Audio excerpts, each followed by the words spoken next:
And hello guys, it's Si at the Gers TV. Change of plans tonight for anybody that's not sure.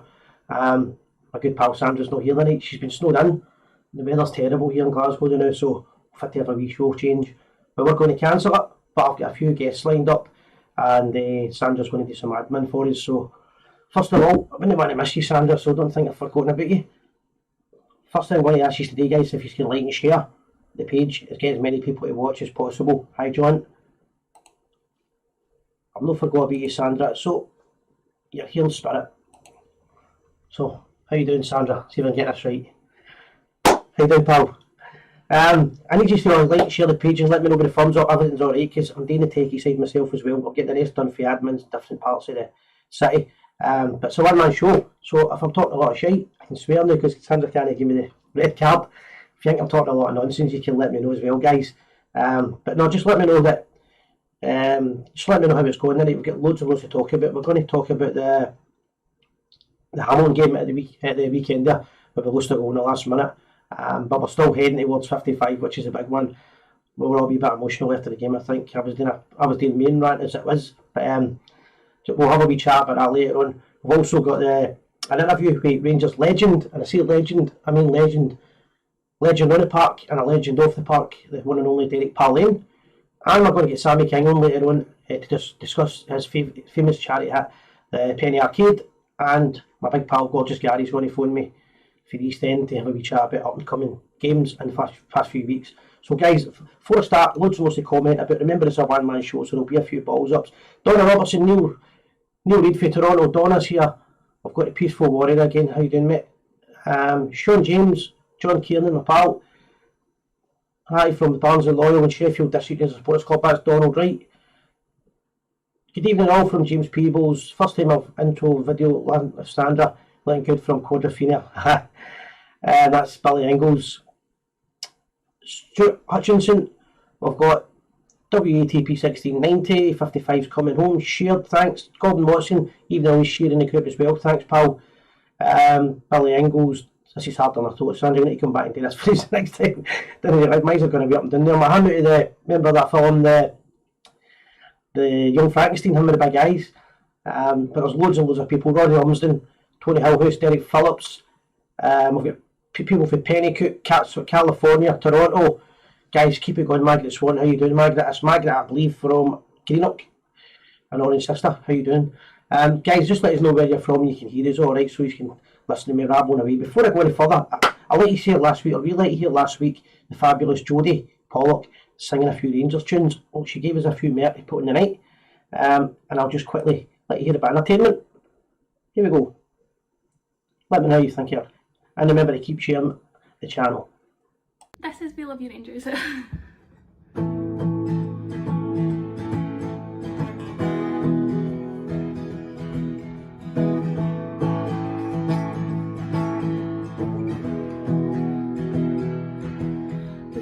Gregor Tavern goes and Borna hit the back. Alfie can defeat the foiling attack.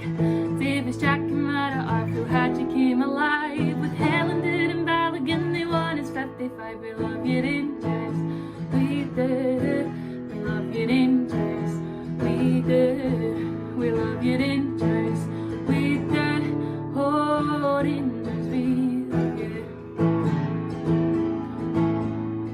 Getting Jody boys, name we could be fit. Like Edmondson and Barker, we knew they'd done their bit. McLaughlin, Jones and Bassey, from Gary Zunga, Nico Cattish, Tetley, Plabies, Rangers, Renfrey. We love you, Rangers.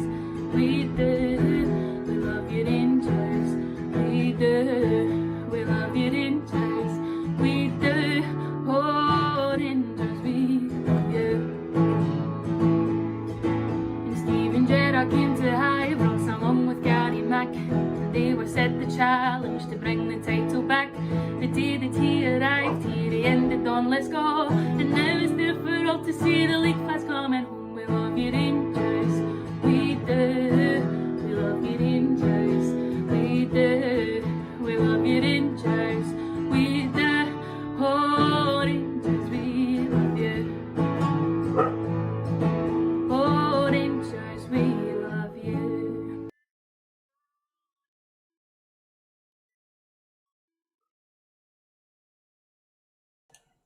Right, we're back. That's me messing about. That was Jodie giving us a couple of tunes here. I've got another one for you later on. Let us know how you think about young Jodie. She's fantastic, guys. Just help me here, guys. Keep it going. I've got 188 people watching live right now throughout the world. Let's get it to 200. It's a big season for Rangers. The 55's coming up. Jodie, I've got the Kamara song I think lined up for later on. If not, I'll try and get it on these later on. Brian, no, how you doing, pal? I'll see you tomorrow, mate. I'm coming down to see you. Sean Martin, Rangers till we die, Gary Walsh. I'll try and keep up with everybody. Sandra normally helps you. It's didn't realise how hard it is actually. Now I feel rotten for being a moaner. I've got the guys for the Casey, Kenny Barrett, Kenny for the Scooter Club. How you doing, mate? Donna Robertson, Eldersley Johnson. I've got John Boyd. Can you sing the Kamara? We're going to try that song later on. Stuart Hutchinson, Gary Welsh. Alright, so I hope your show's all good, pal. You're missing Sandra. These are all missing Sandra, which is good to see. Rangers till we die. It's a great wee tune that. Harold Stitt, Ulster's great show. Ulster, great show. Keep high ice for Ulster. Margaret Swan, how you doing? Craig Ferguson. We've got Alison McMillan from East Kilbride. Arthur Rogie, Alfie Conloyal. Jordan Boyd, 55's coming. RFC 55. Mervyn Collins. Hello, Sandra. Right, that's all to you. Sarah Wallace, how you doing, Sarah? It's a one-man show tonight. And get Billy Bailey from Dumchapel. Tam Jordan, I hope you're better, mate. I know you were on the well for a wee bit there. Hope you're better now, pal. Stephen, Mary Thompson, and Stuart Boland. Right, that's me trying to catch up. I know I'm dead slow there, trying to read it. But it is what it is. I'm on my Todd tonight. Shipbank Loyals, another one just came in. So just quickly, we've got the game, obviously the Hamilton game. And I had a wee outburst on the Facebook a wee bit. My opinion personally, guys, is everybody at their own. I just think we need to actually win this title. It's all very fine, everybody turning around and having banners and talking about winning 55 and we're the champions. We've not won anything yet. We're almost there. We want to win it at Parkhead or anywhere, but we want to win it at Parkhead. Obviously, it would be nice. We want to see the red arrows and things like that, but we need to win it. And that's a big one for me, is we need to get over the line. I think we've got 3 home games coming up. Let me just double check this. We've got Kilmarnock home, Dundee United at home. In fact, I've got the graphic here. Let me have a wee show you here. I'll send it over.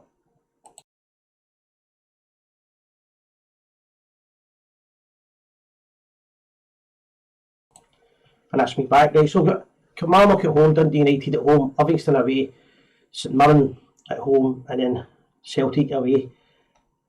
We can't complain about the fixtures here, guys. We're always wanting. We're looking to make things easy for ourselves. We can't complain now. We've got the home games coming up, and by the time we go to Celtic Park, I think we'll have the points in the bag and ready to win it. Just give me a second. I need to turn this off. I don't know how I do it. 2 seconds.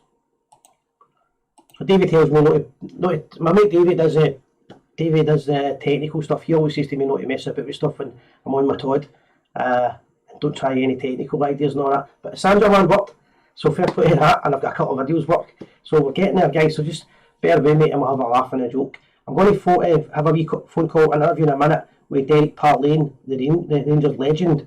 What I'm looking for is if anybody's got any questions for him that involves football. No my squirrel stories. That's for the after dinner circuit. And stories about the birds. We're only going to talk about the football side of it. The man's a legend. He's a great entertainer on the circuit.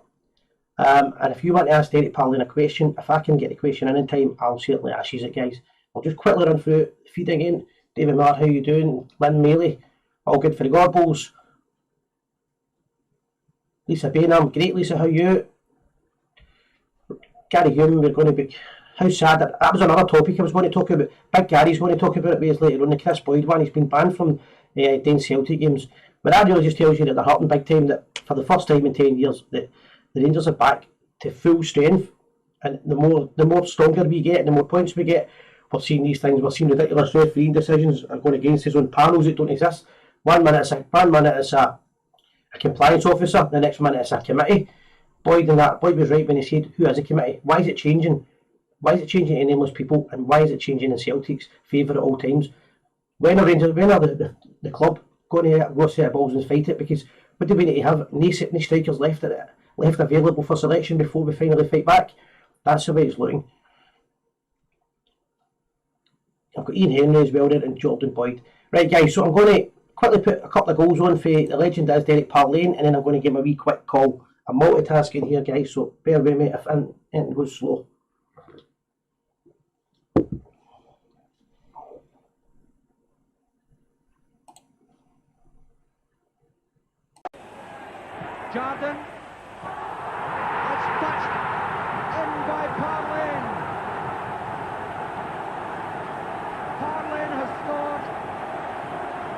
made a superb run there, coming infield and set the thing up.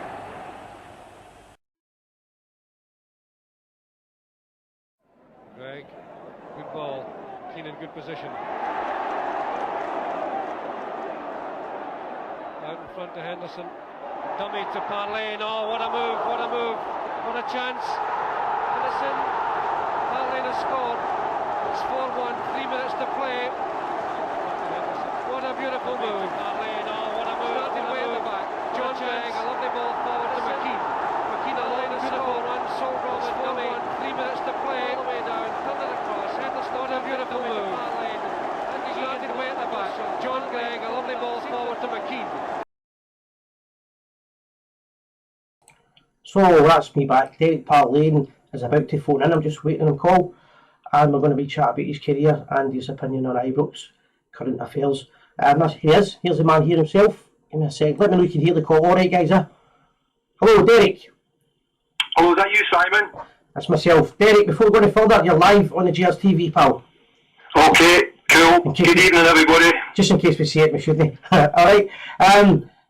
I've had a wee chat with you earlier on, Derek, so we're just going to basically let you kind of tell your own stories on it rather than doing a kind of an old-fashioned interview that people see all the time. But I've got a few people from different parts of the world with questions as well I will ask you about. Just currently, you obviously watch Rangers every week, Derek. You're still a Rangers supporter. What's your opinion on how Rangers are doing just now?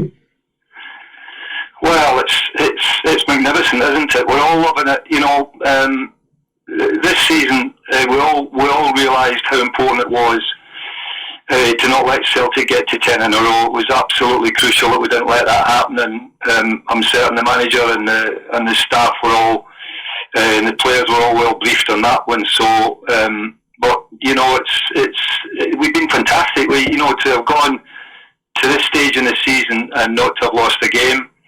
I think we've only drawn 4 and won 24, I think it is. Yeah. It's fantastic. 21 points clear. You know, the season can be over. How good would it be that if we won it at Parkhead in a few weeks' time? That'd be magnificent. But it's been great. I mean, the manager and the players have done a magnificent job. So yeah, 55's on its way home. Excellent, Derek. You're obviously a Rangers legend. When it comes to guys that watch Rangers in the 60s, 70s, and that kind of era, they still talk about your career. You played many a big game. How do you think when you watch Steven Gerrard coming up to Scotland and how he's got to cope as his first job in his managerial career? How do you feel he's settled in after he's finally getting to that point when he's winning the title? I think, to be honest, Simon, when Steven first got the job, I think we were all a bit nervous because it was his first management job really away from Liverpool, where he was on he was working there behind the scenes. But we were all a bit nervous. We obviously knew he had a fantastic reputation and done everything as a player, but being a manager is a completely different kettle of fish. But what he has done, he's really settled into the job. You know, he's taken a season or two to find out who he wanted and who he didn't want.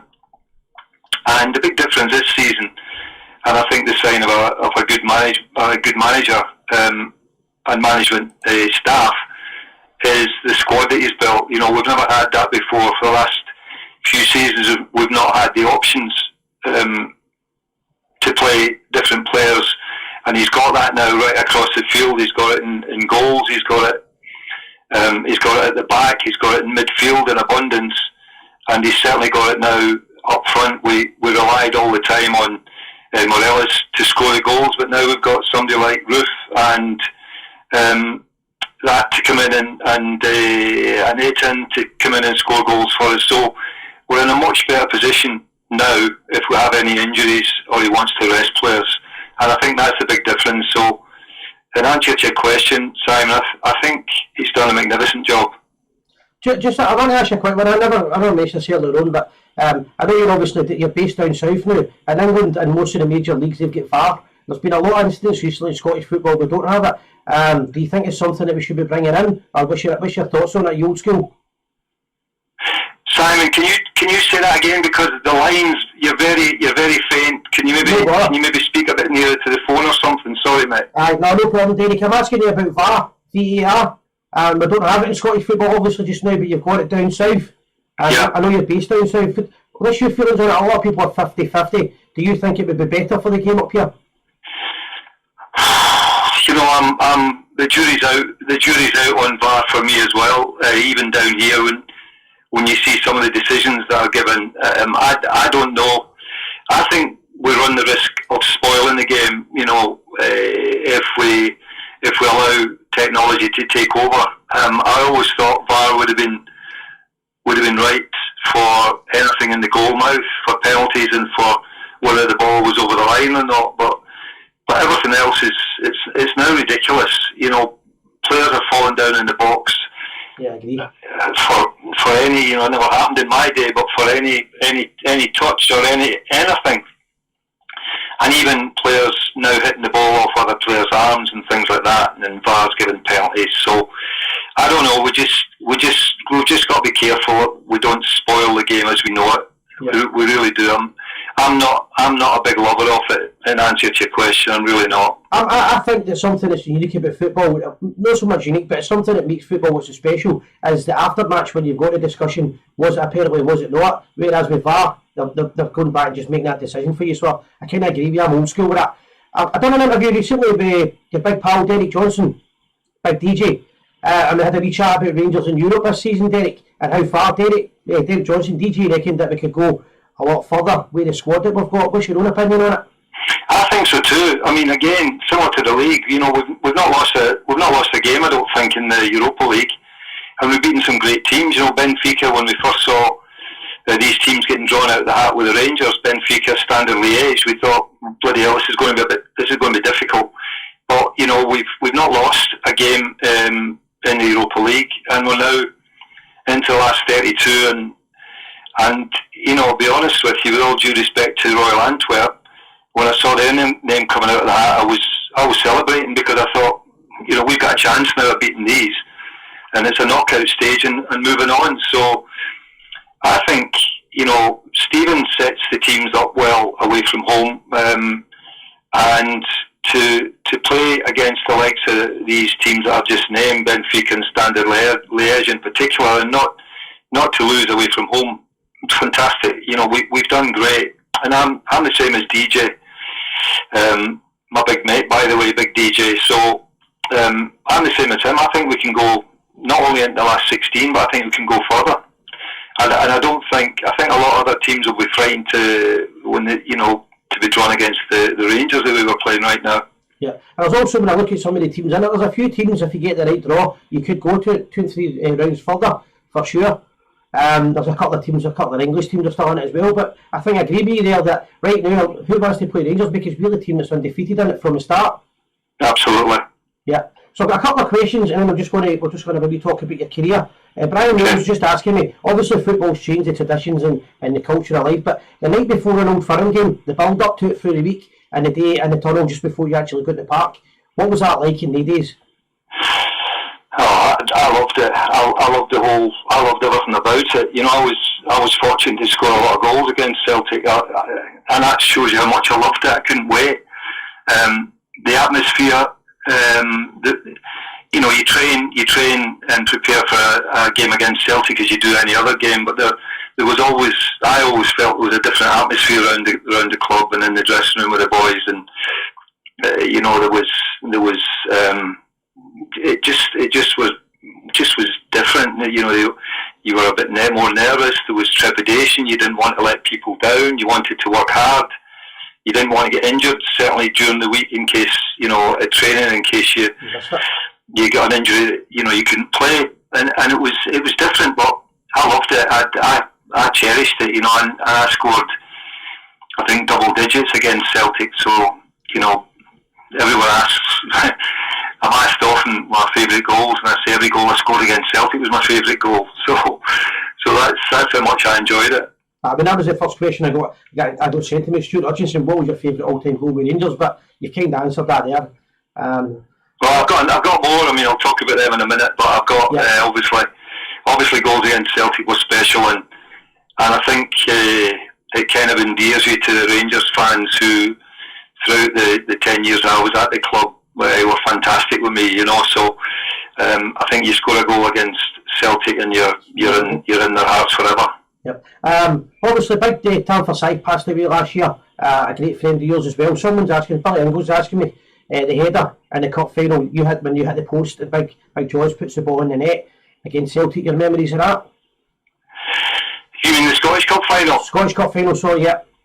Yeah, against Tam, but do you know, just to talk about Tam for a minute, he was a lovely man. I was very sad to hear of the passing of Tom. And obviously being down in England where I live now, I don't get to see the lads as often. So it was a great shock to me when I heard that Tom had passed away. I knew he had been poorly, but I didn't think it was going to happen so quickly. But I could describe Tom as a gentleman and a gentle giant off the field, but on the field he was like a lion. You know, you'd want him beside you all the time. You'd want him in the trenches, and he was a great guy. I loved him to bits. The Scottish Cup final is a day that will. That's the Cup final in 1973. It was on my 20th birthday against Celtic. You know, it was the first final attended by royalty. Princess Alexandra was there, so it was a very special day all round. It was in our centenary year, so there was all sorts of reasons why we needed to win that game, and it was one of the biggest crowds that the old Hampden had ever seen. I think there was about 130,000 people in. Celtic scored first. They scored in the first half. Kenny Dalglish scored for Celtic, and not long after that, I managed to get on the end of a wee dodgy cross from the left wing, and I got my header on it and to make it 1-1. And then the big chap scored the winner that day, and I'll never forget it. DJ headed the ball on the post that ran across the goal line, and the big man had a couple of swings at it. He was hanging on to the post to make sure he didn't fall over, and he managed to get it over the line, and we couldn't catch him. He ran that fast. But it was a great day and great memories, and it was my birthday, as I said, and my dad, God love you, Dad, slept with my medal under his pillow that night. So good story. Fond memories of that day. Fond memories. What it is, just when you mentioned Big Tammy's celebration, the look on his face, the sheer delight that he scored, obviously delight that he scored the goal and had missed it, but the actual look on his face, I'll never forget that. It's just his memories. Just a great day all round, Simon. It was just wonderful. The whole event was wonderful, and I think, as I said, it's one of the best finals that Glasgow's ever seen. Yeah. There's a quick question I've got here on the current Rangers team, Derek. If you were a manager and you were going to sign a player from it, who's the first player you would sign? That's for Margaret Swan. If I was a manager of Rangers, who would be the first player I'd sign? If you were a manager and you were going to sign one of the Rangers players just now, who's the first one you would sign? I think that's a question, yeah. Oh God, I don't know. That's a difficult one. Right, no worries. I'll ask you another one. His name's Gadget John. I think that's his nickname. He's asking how highly you rate Alfredo Morelos. Do you know what? I rate Morelos very highly. I just wish I rated his temperament as highly. He'll score goals for you all day long. He really will. But at the same time, the fans will understand that he's cost us games at the same time. You know, he's a great goal scorer, and you'd want him in your side.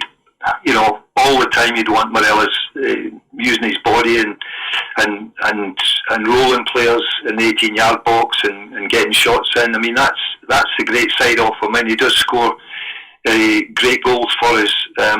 But his downside is his temperament. And it's as simple as that. You know, he got sent off against Celtic in a game when we should have won that game, and yeah. I think we would have won it if Alfredo had stayed on the field, because they had a man sent off later on as well. So there's all that frustration around him, but at the end of the day, I do rate him very highly. But I am also very glad that we've got backup now in Itten and Roof that we can bring in, you know, so we're not as reliant on a pedal as we were in the past, but he's still a key player for the team. Yeah, I would agree with that. Also, the fact that I think that with a player like that, you can't really take the aggression out of him. I think Stephen Gerrard can try his best, but that's part of his game, unfortunately. Yeah. So Derek, more so about yourself, the interview now. Let's tell the fans about how you joined Rangers, your first season and your memories playing for the famous Rangers. How long have you got? Well, I joined. I always wanted to play for the Rangers, and it was my dream. You know, I had Rangers players photographs as all kids do in their bedrooms. I'd John Gregg and Willie Henderson and Colin Steen and Willie Johnson. All these boys. These were all my heroes in my bedroom, and I dreamed one day that I'd play for them and played for my school. 15, 16-year-old, and I got the call from Queen's Park, who play at Hampden, asking if I got them train a couple of nights a week when I was only 15 and a half, 16-year-old, and I went up and used to train. The guy who coached us at Queen's Park was a great ex-Rangers player called Harold Davis. And it was a great treat for me to be trained by Harry Davis, and then where my break really came was one night. There was a Queen's Park select team, like second and third team players and youngsters playing against the cream of Scotland youths, the Scotland under-18s, and I was picked to play for the Queen's Park team as 16-year-old, and I played and we beat them. We beat Scotland under-18s. We beat them 2-0 and I scored both goals. I was then picked to play for Scotland under-18s in a home international tournament, and things really happened tonight.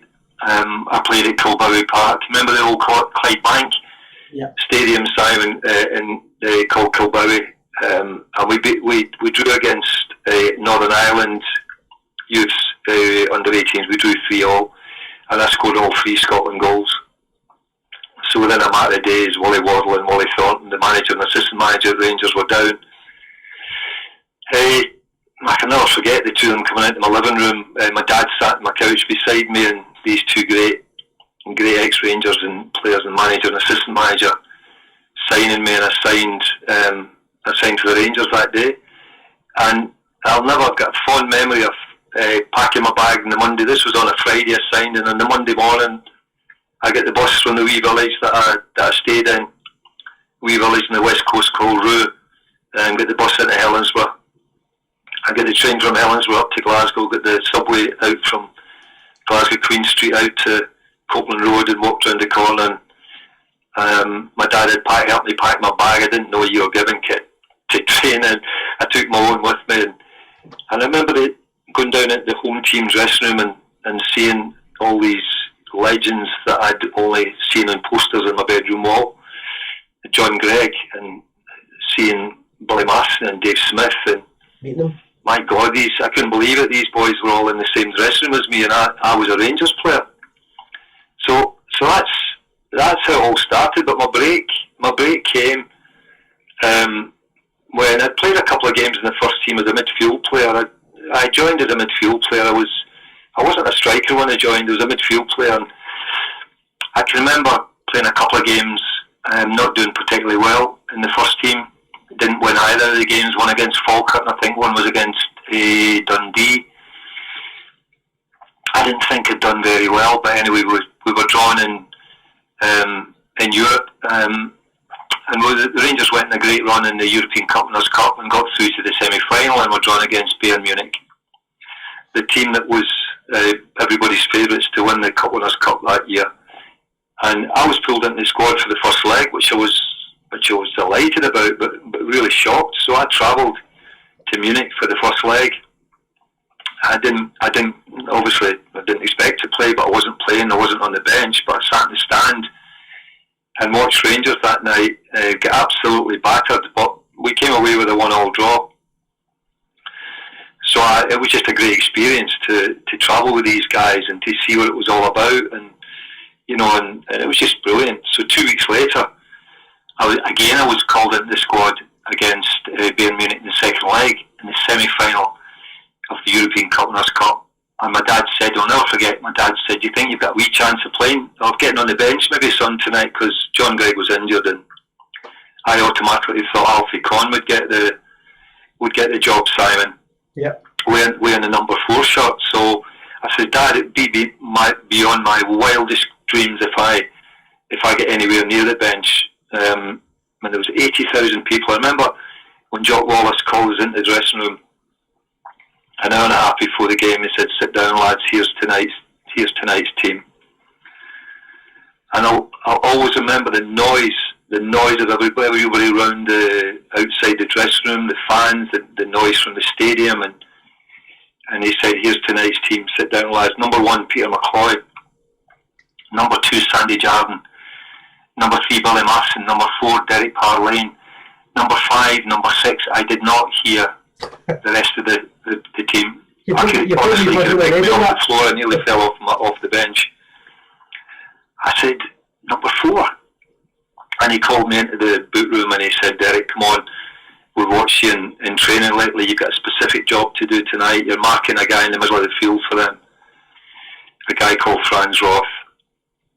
And I'll never forget Simon walking out into the tunnel behind John Gregg, behind Peter McCloy, behind Sandy Jardine. I was 18-year-old and seeing the away team dressing room open up, door opening up from the away team dressing room, and out walks the greatest captain that Germany's ever seen, Franz Beckenbauer. Behind him, the greatest goalkeeper that Germany's ever had, Sepp Maier.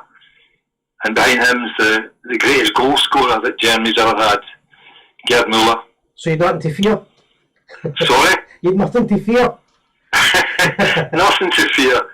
Nothing at all. If I had my autograph book, Simon, I'd ask them all for their autographs. But, I mean, that's what it was like. And I walked out there and Sandy, God love him, Sandy scored the first goal and I got in the end of the second one and we ended up beating them 2-0 and going to the final. So, I mean, that, now I'm telling everybody and telling the listeners and telling people who are on the line tonight, that was just the moment that my whole world changed. Yeah. That was beyond my wildest dreams, and I wasn't to know what was to lie ahead, but that night changed my life. Derek, was that the night, would I be right, but was that the night when your song first was aired, the Born as a King, I'm going to sing almost. No, it wasn't. That wasn't the night. The fans didn't even know who I was. Fans never knew who I was. They'd never seen me before. Right. The night the fans started singing Parlane, Parlane was at the start of the next season after we won the Cup Winners' Cup. Big Jock threw me the number 9 shirt and he says, "Here, son, make this shirt your own." And I says, "What are you talking about? I'm not even a centre forward, Jock." And he said, "No, we've watched you. We think we're going to sell Colin Steen." So I replaced Colin Steen and started that season. And it was the 2 days before Christmas in my first full season at Rangers in 1972. And I scored the 4th goal for Rangers against East Fife down at Metal. And the fans started singing to the tunes of Noel, Noel, Parlane, Parlane, Parlane, Parlane, Born as the King of Ibrox Park. That's the one. That's when it started, Simon. And people still don't sing that to you to this day. I've been at events and everything else. That's the chant. Oh, you need to invite me to more events, then I'll lead the cheers, the singing. Definitely, no, and you get, and obviously you get recognised everywhere you go. Still wear it. So who was the biggest in terms of Rangers? You mentioned Harold Davies and Jock Wallace. Harold was a friend of mine just before he passed away there. Yeah. Who was the biggest inspiration in your career? Definitely, for me it was Greggy. It was John Gregg. When I first started in the first team, and I was a young lad, I was only about 11 and a half stone and 6 foot tall, so I was quite thin, and Greggy would kind of look after me. Greggy would say, if you have any bother on the field, just I'll watch out for you, and he did. He sorted a few of them out for me, and until I learned some of his tackles. By the way, wouldn't have been he'd have been red carded nowadays, guys. But yeah. But that's another story. But John kind of took me under his wing and looked after me, and he was brilliant until I obviously learned to look after myself. But when I think about all those lads that I played with, including myself, we're all now in the Rangers Hall of Fame, which is a huge honour. It gives a little indication as to how good that squad of players was. We're just a great camaraderie, and and it was awesome. Yeah, well, see when you talk earlier on, obviously that it's a new generation of supporters and football's changed stadium-wise, but when you talk about the support, what like was the support in the 80s, playing, listening to that support? Yeah, the Rangers supporters are the best in the world. I'm not just saying that, you know. I'm a Ranger through and through, but I'm not just saying that. But the Rangers supporters are awesome. The noise in the stadium at an Old Firm game, or even the noise that night against Bayern Munich and 80,000 fans, predominantly our fans in the stadium. You know, you can't hear each other. You can't hear each other shouting. I could shout at the top of my voice. You could be at 5 yards away from me, and you wouldn't hear me. You know, just and that noise that went up when I scored our second goal in the 21st minute against Bayern Munich at Ibrox, the noise will live with me forever. I've never heard anything like it.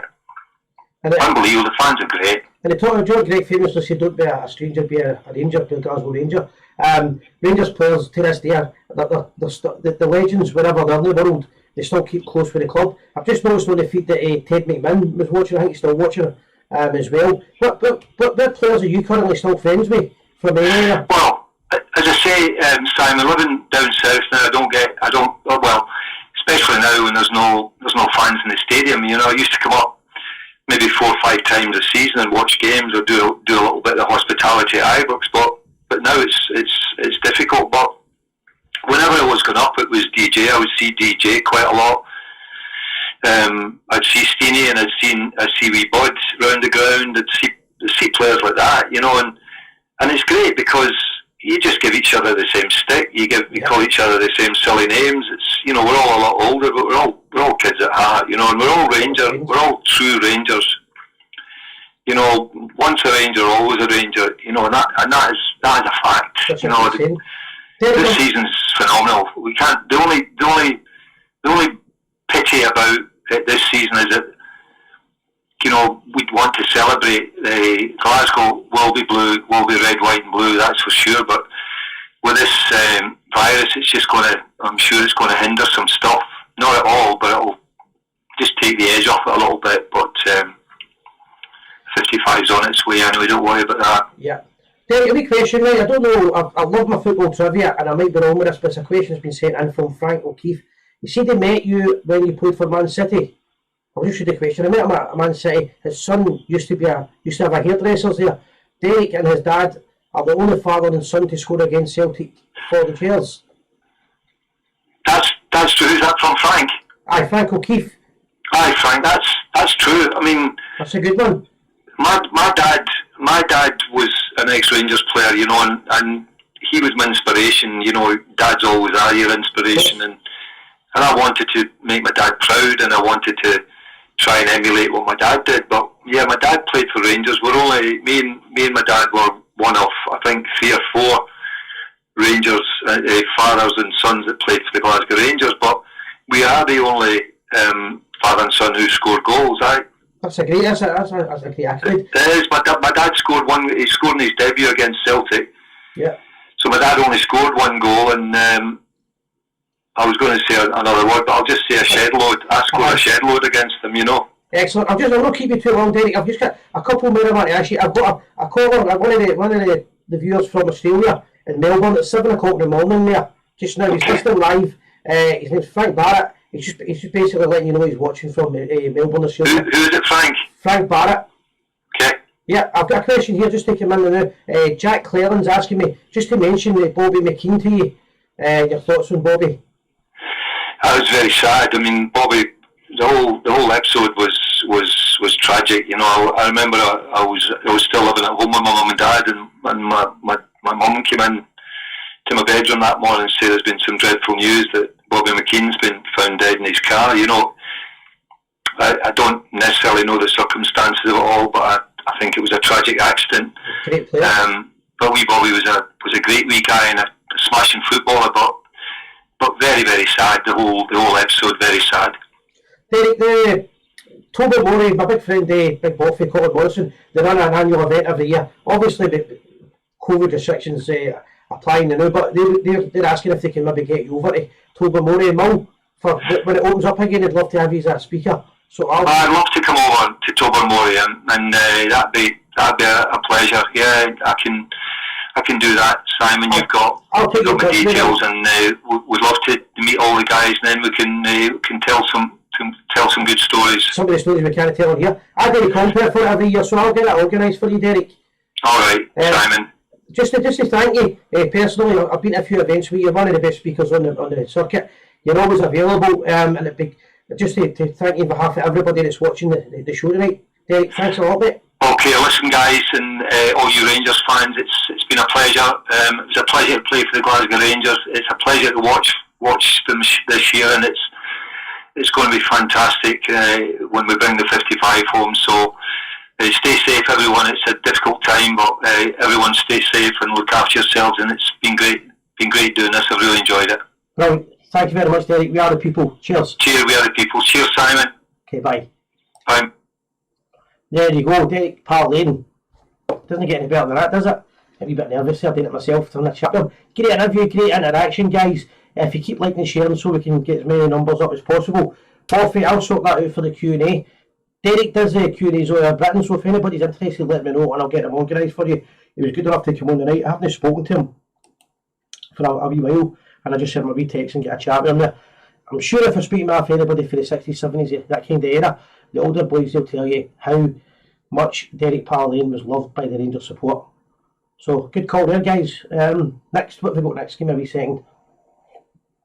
I'm going to line up Sammy King next. He's going to come on in a few minutes. Sammy famously recorded the Penny Arcade, and just get a wee chat with Sammy. I'll just quickly go through the feed if I've missed anybody.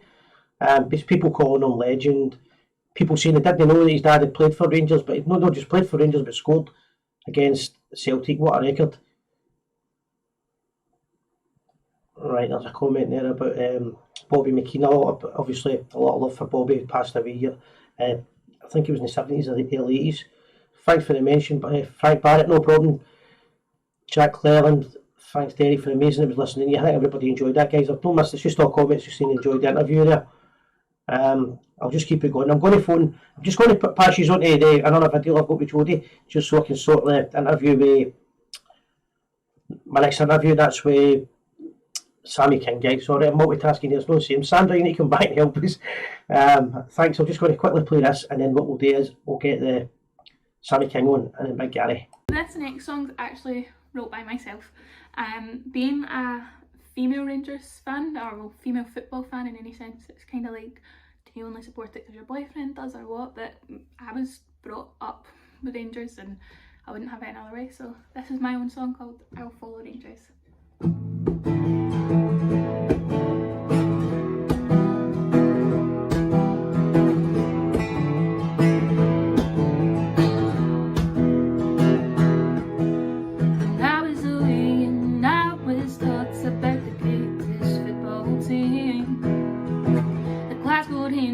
Boys in blue, they are the best I've ever seen. Only 4 years old, singing Hammer Time and in love with Mike almost. All my other friends just played with the Barbies, but I wanted to play in ghosts. That's just me. So I sing follow, follow, follow Glasgow Rangers everywhere I go. Follow, follow, follow Glasgow Rangers. That's all I know. I was brought up right with Rangers in my life, and I'll always be loyal and true. All thanks to 4 lads for the best thing I've had. Founded in 1872. I follow Rangers. Going to Ibrox, there's no better feeling than hearing them play the best. The fans all start singing, the boys run out as they play for the badge and their breast. Oh, the good and the bad, yes, we came through them both. From scoring at Parkhead and even Arbroath, there's no other team that is worth all of the stress. So I sing follow, follow, follow Glasgow Rangers everywhere I go. Follow, follow, follow Glasgow Rangers. That's all I know. I was brought up right with Rangers in my life, and I'll always be loyal and true. All thanks to to my dad for the best thing I've had. Founded in 1872, I followed in Gers. I followed in Gers.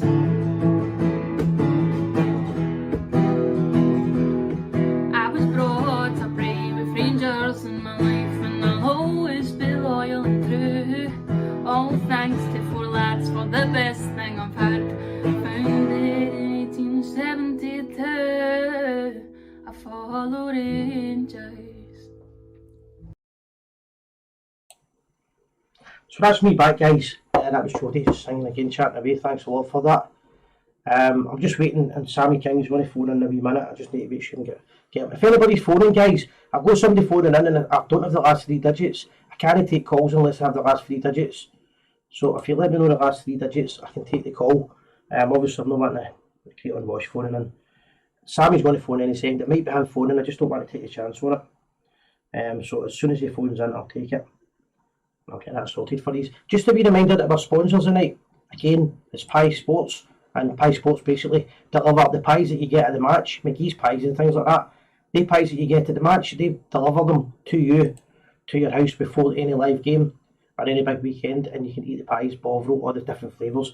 They're sponsored us for 2 months, and I think it's going to continue to the end of the season. So thanks to them. And if anybody's like myself, likes a scran, Pie Sports, you get them online and you can get your pies, all flavours. Let us know how you enjoy them.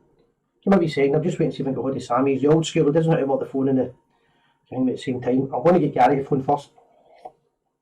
I'll text Gary, we'll get Gary on and then we'll get Sammy. Right, okay, right. 2 seconds.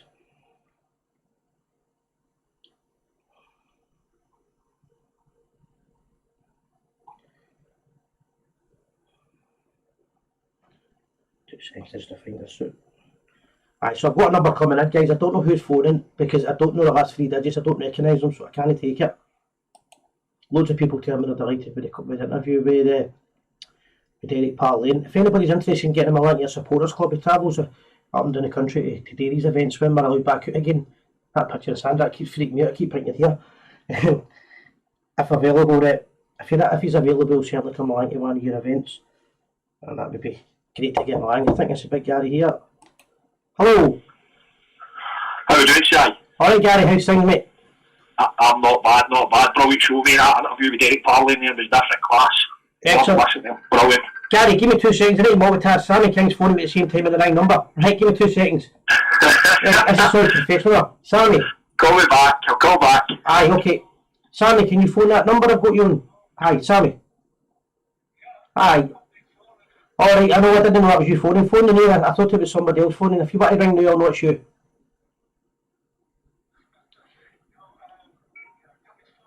Phone right now, I'll know it's you, because if I don't know the last 3 digits, we don't know who it is phoning, and it could be a Celtic supporter, that's what it is, mate. If you want to phone now, you'll be live.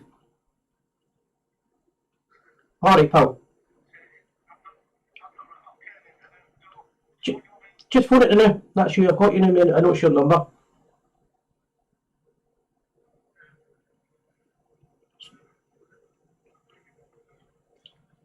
That's it. Yep, give that. That's it, mate. Yep, that's it. Right. My power's going on that on my phone. I'm going to charge up. So Sammy King's going to phone us, and then we'll get Big Gary back. Sammy's the old style, so he's harder to. Gary, I've not got any power on my phone, so I'll tell you when to phone. Once Sammy phones, he's going to phone any second. I think any second now.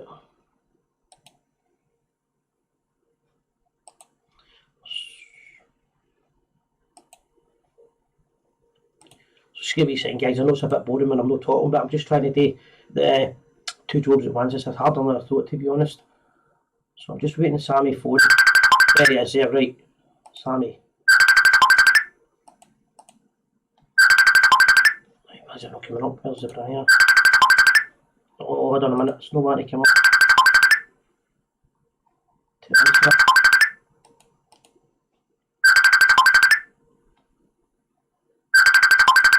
For some reason, my Briar's not being able to take the call.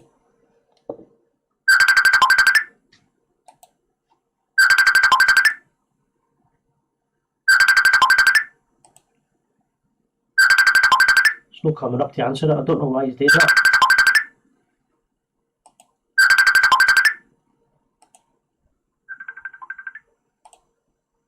Oh, I don't know what's happening here. I can't get... My calls are coming in, guys, here, but I've not got the facility to answer it for some reason.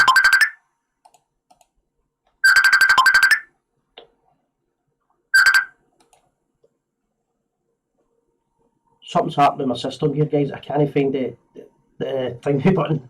I can't find the answer button because we talked to Sam. She's trying to phone me, so why is it? Oh, here it's here. This might work here. Sammy! Sammy! It won't work on that. Hello, Sammy. Hello. How you doing, pal? Hello. Right, I'm not sure if it'll work. Oh, I'm fine. Hi, pal. I'm not sure if it'll work on this. I just want to get a thumbs up, everybody, to make sure they can hear you first of all. Right? Hi, let me know you can hear Sammy here. Just so I can continue with this interview with my old pal Sammy King. Right, where are we? 2 seconds, Sammy. Gremlins are in, guys. Just let me know, can you hear Sammy King? He's here live just now. Right, they can hear you. Sammy, how you doing, pal? Sorry about it. What was happening? You were phoning me and I didn't have the last 3 digits on my computer. For anybody that doesn't know, Sammy King wrote the song Penny Arcade and recorded the song Penny Arcade and then gifted it to the Rangers supporters for charity for the Erskine Appeal. How's things, pal? Yeah, fine. Sammy, just tell them quickly how it all started. Yeah. What? How did it all start with the Penny Arcade? Your memories of it? How did it all start? It's strange, really, because not many people know this, the kind of phrase that I wasn't going to play to Roy Orbison, you know. I wrote that song with the Eurovision Song Contest in mind, you know. And anyway, I got the chance to meet Roy Orbison, so I went down and I took a few songs. I only intended to play him 3, and just ask his opinion of them, you know, to see if I were on the right track and things. So I played him these 3 songs, and he says, "Yeah." He says, "Have you got anything else?" I says, "Well, there's 1 or 2 left on the tape. There were 6 songs on the tape." He said, "Well, just leave the tape running." And of course, when the tape had finished, he came over. He says, "I'm going back to Nashville," he says. "Would you mind if I took the tape with me to play to my recording manager?" Of course, I was over the moon. I says, "Yeah." What the thing was, the last song was Penny Arcade. And I didn't think it suited him, so that's why I never really played it to him. But it was on the tape. Anyway, about a month later, I got a letter and a tape through the letterbox, and it was a spool of tape, and it said Roy Orbison's next single, Penny Arcade. And I was flabbergasted, you know, because I thought that's the last song that I'd ever thought he'd sing. Yeah. Anyway, cut a long story short, it helped me out, Si, you know, because at that time I'd been off for the nervous breakdown for 2 years, and you know, I was well on my uppers, no money or anything. Anyway, so he arranged to have me signed up with a publishing company, and he arranged for some advanced royalties for me, which sort of paid off my debts, and it got me back on my feet again. And of course, you know, he had a bit of a success around the world with this song. Wasn't a great big hit in this country, and I thought that was the end of it. And of course, when Rangers took it to heart, you know, it sort of opened up a new sort of horizon for me. And how it came about, first about, was the phone rang, and a friend of mine who I met in Tenerife when I was working there, called Alex McCall, a big Rangers fan. And he rang me up and he says, "Sammy," he says, "how come the Rangers are singing your song?" I says, "What song?" He says, "The Penny Arcade." And I says, "I didn't know they were." He says, "Listen," and he held the phone to the television because they were playing one of the European games. Yeah. And they were all singing Penny Arcade. He says, "How did that come about?" I says, "I've no idea." And of course, within a few weeks, and that, I believe it was you rang me up. Yeah, it was. Yeah, about coming up, because you said, well, shall we fly it up and things like that? And I says, oh, no. But you come up with the idea of doing it as a charity record. Yeah, I mean, when I was first starting to get hold of you, the first thing I was wanting to find out we were alive, and all of a sudden I've got you on the phone. Yeah. So, and I couldn't believe it, and I thought, well, great, because as you know, I mean, I've always been football man all my life and what have you, and I don't know whether you know, but when I walk with a limp, it's because I had a football injury which finished my career in my teens, and because my football dreams had all shattered. But the next best thing, of course, was walking out onto Ibrox. yeah. It's a great stadium, and have the crowd singing my name. Was that the Dundee United match? I'm trying to remember. That was amazing. Aye, who did we play that night? Was it Dundee United? I know, was it Wednesday night, wasn't it? Oh, aye. It was what was it? It was the Dundee United game. Once it was Walter Smith's final home game. That's right. And obviously he came on the park. It was great. But anyway, from then, that was 2011. And of course, when I was invited up, it was a great experience. And we've made lots and lots of friends up there. In fact, I'd like to mention, of course, one very great friend of mine who we sadly lost, a Rangers legend, is Jim Bailey. Yeah, I was going to ask you about Jim. I know you became friends with him. I done a wee tribute to him last week. You were friends when you met with Tenerife a lot, is that right? Yep, you got him. Yeah, and I was devastated because it's been a very, very bad year for a lot of people, and in particular, I've lost quite a bit of family this year, last year. In fact, including my brother. Well, Bill, Jim were like a brother to me. It was like losing two brothers within a few months, and with all this, this virus business, it's sort of stopped everything, hasn't it? Yeah. Sad news about Jim. Hopefully 55 will come in his memory as well. Just quickly to carry on with the story. So after Penny Arcade, you recorded another Rangers song after that, the Legendary Rangers.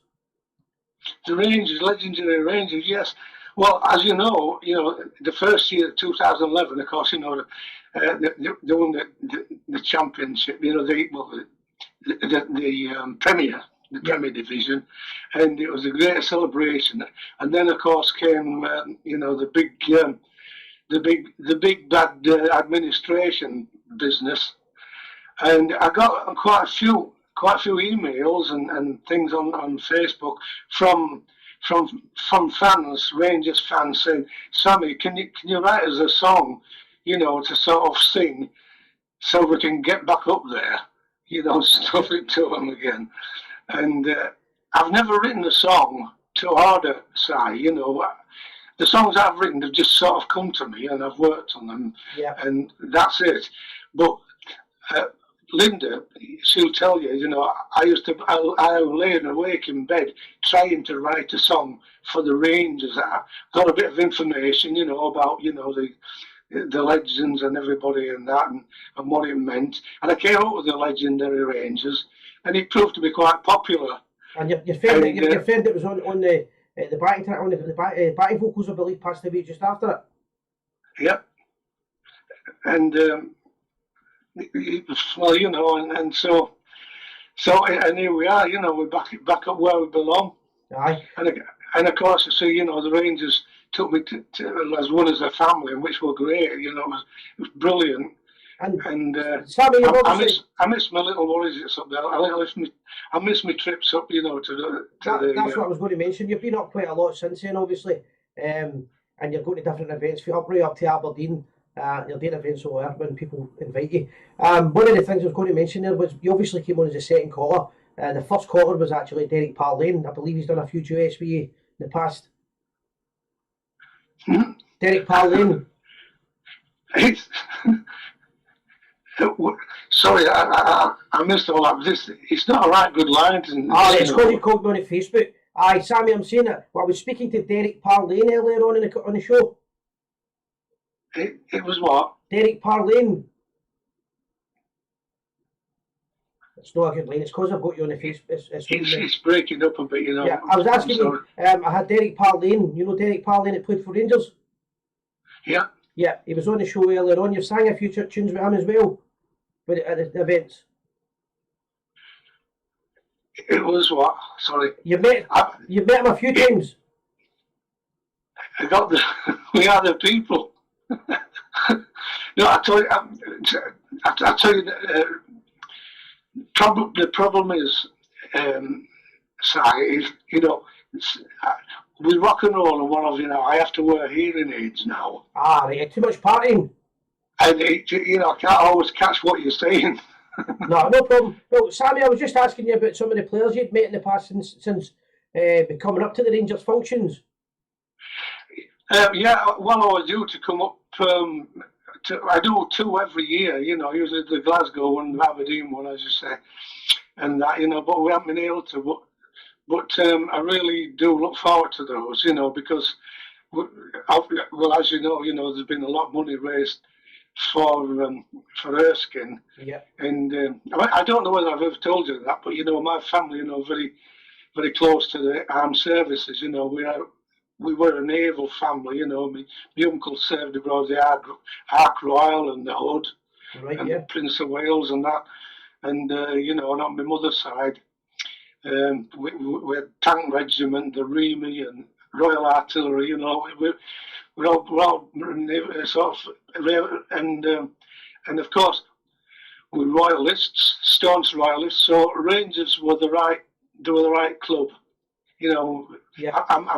I'm over the moon that Rangers took Penny Arcade and not the others. Right, Sammy, thank you very much for your call tonight. People all over the world are listening, and they're all just wishing you all the best, my friend. Okay. Yeah, and the same to you. And let's hope we're celebrating, you know, soon. Not a problem. Thank you very much, Sammy King. Take care. Keep safe. All right. Take care. Bye, Si. Thanks. Bye. Sorry about the quality there, guys. There's a wee mix-up. Sammy called me on the wrong number because he was trying to call me and I couldn't answer it, so it was my fault. But that's Sammy King, Penny Arcade, we all know the song. A few people were asking why he was calling. It was just to change it a wee bit, but dearest, I watch a lot of Rangers shows every week, and a lot of people try and do it at the Gers TV Day. So we're a unique format. We do something different. We have a laugh and a joke. It's not always serious. We talk about subjects that people don't talk about. And recently I've seen that hundreds and hundreds of Rangers forums are quite similar, and I like to keep it different. Sammy's a bit of a character.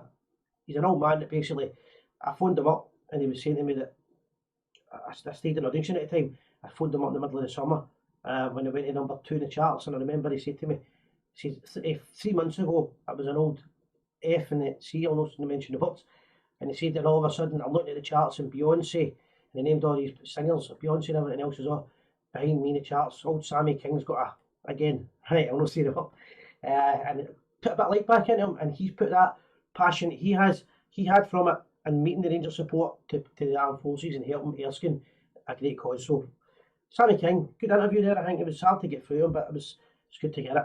Gary, if you can phone us now, mate, I'll try and get this fixed. I need to figure out where my calls have went to. Hopefully I can get Gary on just to quickly talk about the Rangers. Sammy mentioned something a minute ago. We are royalists, most of us are. I've got a wee dark whiskey left. Just my annual toast to the Queen. God save the Queen. That's that malt whiskey for Boffy. God save the Queen, guys. My stream hasn't got the YouTube on it tonight. I don't know why. We had to reboot everything last week. So anybody on YouTube, I've seen a mention about Ted McMinn. If Ted McMinn is watching, good to see you're online, Ted. I've actually now that I mentioned it, I've actually now got the YouTube comments coming up. So if I miss you earlier on for the interviews or anything, I'm sorry about that, guys. It's a one-man show tonight, but Sandra will be back next week. Due to the snow, she couldn't make it done. Right, before I forget, I'm going to try and get Gary. Gary, I can't text you now because my phone's on out of power. But if you hear this, I mean, give us a call. That would be ideal, mate. And I'll get it sorted for us. Other than that, just let us know your opinion, guys, on the upcoming games. Let's have a wee look at them again. I was having a look. Kilmarnock, Dundee United. There we go. That should be Gary now. Hello. How are we doing, Si? How you doing, mate? All right. I'm not bad, mate. Enjoying the show, buddy. Enjoying the show. Cheers. Derek Parley there, a few times we've had a baby and we've spoken about him. What a speaker, isn't he? Oh, tremendous. Honestly, lovely guy, I know. Lovely guy. I love listening to him. He's a bit like Gordon Smith, him and Gordon Smith. Two of them, brilliant. You tell Derek, you listen to Derek when he was talking to you there, he's still privileged to play for Rangers, you know what I mean? The way he was talking there, you know what I mean? Honoured to play for your club, you know what I mean? Well, Gary, I've been telling people, for anybody that hasn't seen him, if you're ever looking for an after-dinner speaker or a guest, he's probably one of the best out there. Oh, definitely. Definitely. His stories are first class, absolutely first class. There's a lot of stories there you can't tell on here. That's true. Anyway, let's talk about the Rangers, the famous Glasgow Rangers. We've almost got to 55. 5 games to go, mate. I'm a bit disappointed with the draw last week. Obviously, I was really at the time watching the game. We lost on the last kick of the ball, but I suppose we never lost the game, so I think that's the main thing. We need to keep our powder dry. We never lost it. What's your thoughts? What's your thoughts on Gary with not having Morelos in the team? I've spoken about it a few times. He's a massive miss, isn't he? Definitely. You see people on social media platforms talking about it when Morelos gets a ban and we've got Atan, and then as soon as Atan plays and he doesn't play that well, or you miss Morelos. You're going to miss Morelos, but even don't take away Morelos' goals. It's like pulling people out of position and bustling up. Sometimes defenders, they put two defenders on him, and that creates a space for Morelos to get in behind. Yeah. So he's a big miss, Morelos, but just the way he is, isn't it? I mean, we've said it a few times, right? When we're watching the games and that, he's been asked to change his game. He's a totally different player this season. He's came deeper. He's playing like a 10, and then everybody's playing off him. Yeah, and that's why we're missing him now. That's why we're missing him. Big time. So you messaged me earlier on. So there was a decision on this as a committee now, or as a compliance officer. It's a committee now, and it's taking the decisions on after the match. It's a 3-man panel now, apparently, since Claire White She's left. disappeared and took a season ticket back at Parkhead, so And it's a 3-man independent panel, allegedly. Hi, and your Celtic man, his band's been cancelled. Is that right? His was Ajetis was found not proven.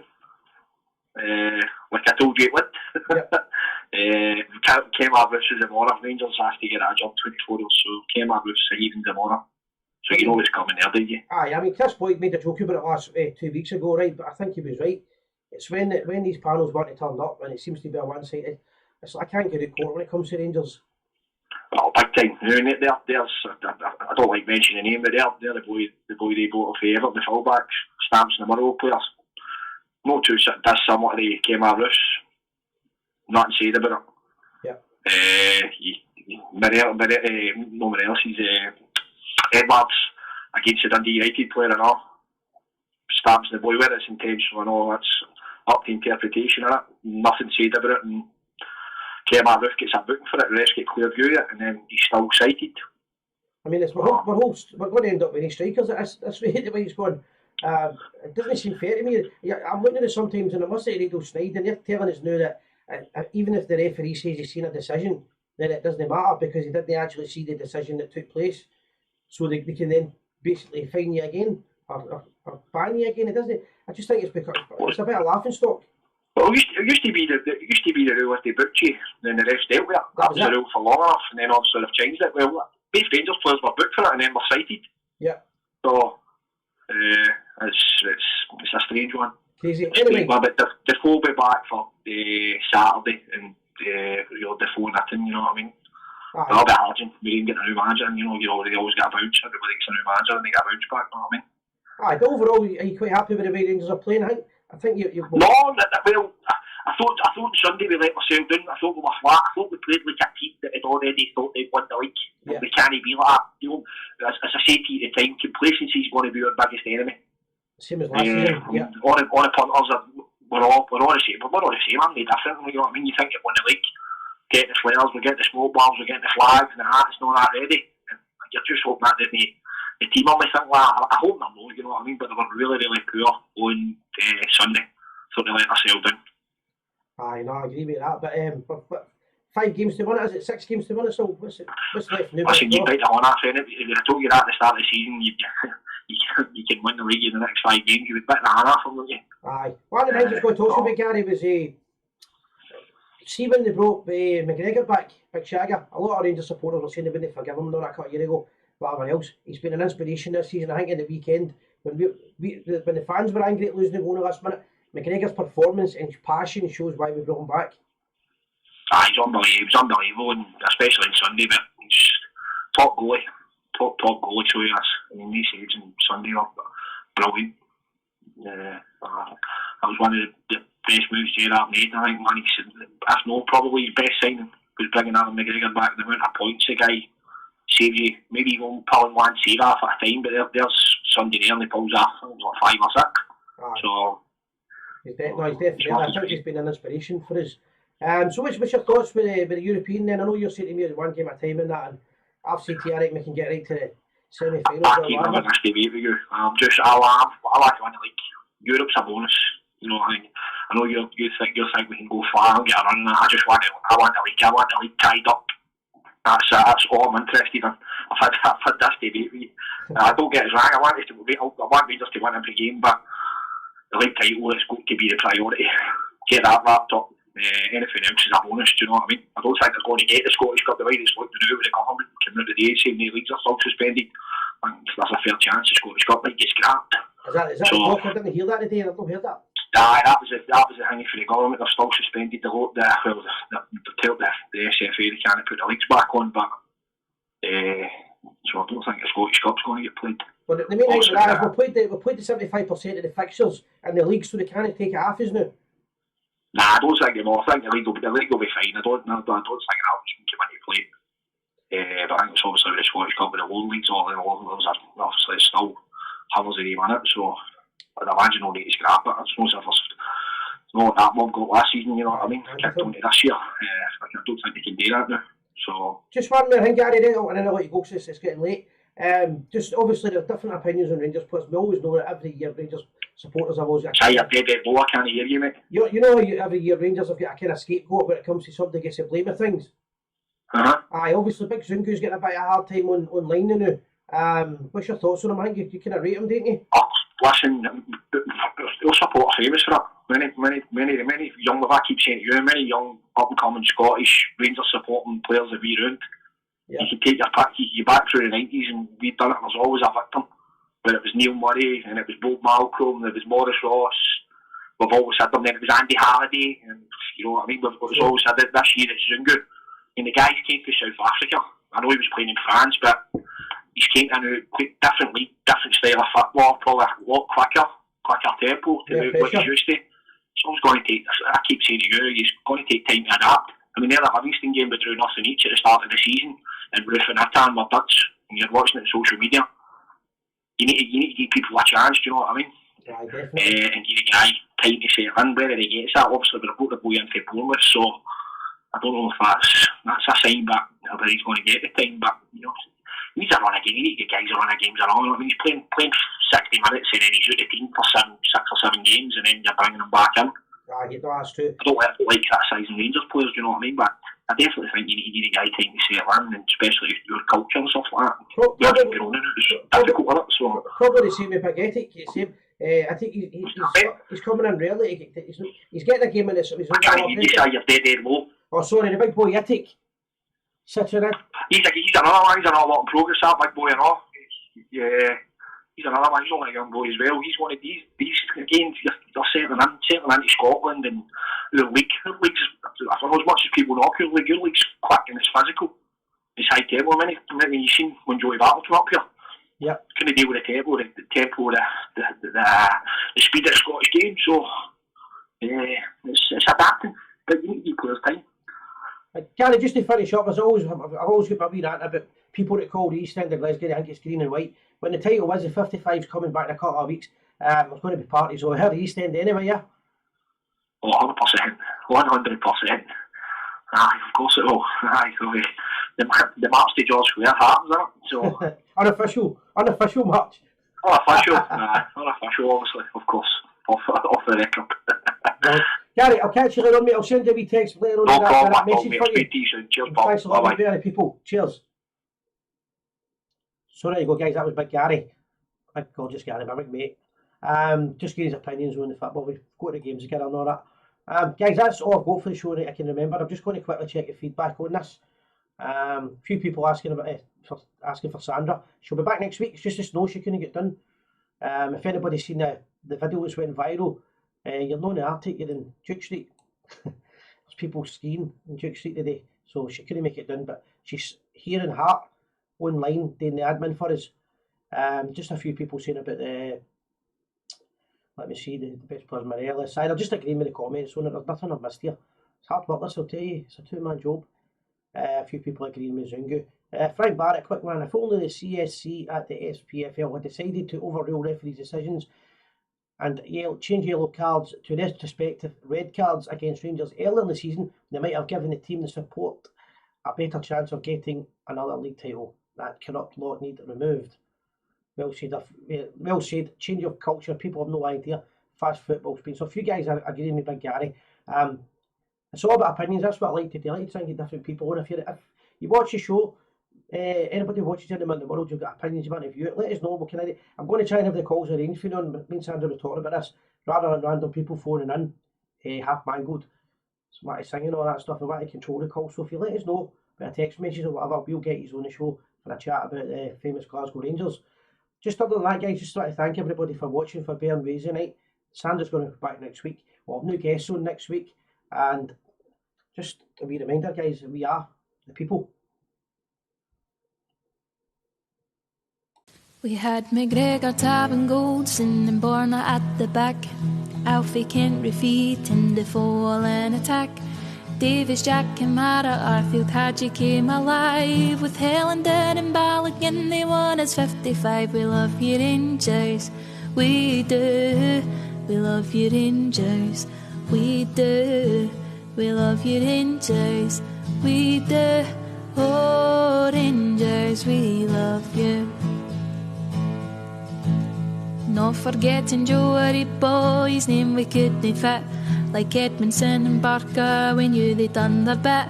McLaughlin, Jones and Bassey, Bungani, Zunga and Nico Katic couldn't play, but he's Rangers through and through. We love you Rangers, we do. We love you Rangers, we do. We love you Rangers, we do. Oh Rangers, we love you.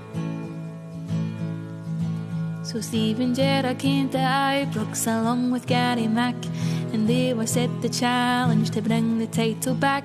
The day that he arrived, Thierry ended on let's go, and now he's there for all to see. The league flags coming home. We love you Rangers, we do. We love you Rangers, we do. We love you Rangers, we do.